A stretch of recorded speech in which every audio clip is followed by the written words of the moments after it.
Barcelona, 26 de juny de 1940.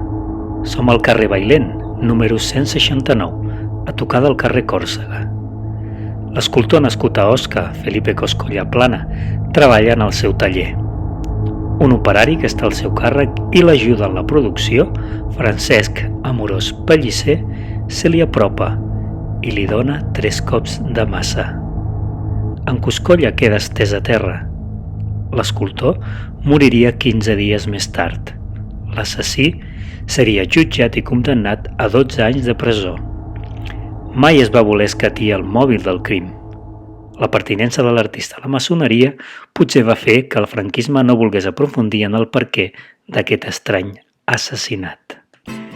3 cops de massa que, segons la tradició maçònica, recorden la mort del mític constructor del Temple de Salomó, Hiram Aviv, tal com va explicar l'historiador especialista en maçoneria Xavier Casinos.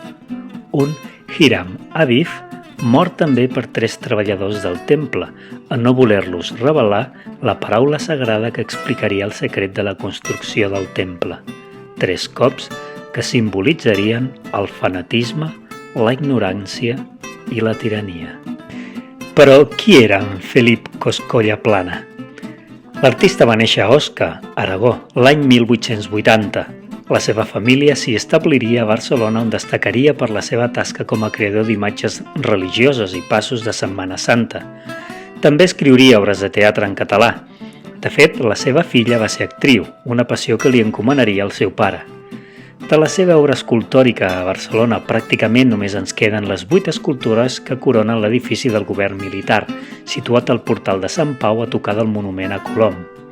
Un edifici del 1930 fet pels enginyers militars José Sanz Forcades i Pompeyo Martí, supervisats en tot moment per l'arquitecte municipal Adolf Florença. Van dur a terme una mena d'homenatge rèplica de la façana de la llotja, situada al Pla de Palau. Les escultures d'en Coscolla, a causa del pressupost, es van acabar fent de formigó i representen l'altar de la pàtria, l'heroi, la pau, la força, la marina o les telecomunicacions, Dèdal, el mític heroi de Creta, la llibertat i la vida, totes elles fetes en un estil art déco amb reminiscències del primer feixisme italià i del realisme socialista.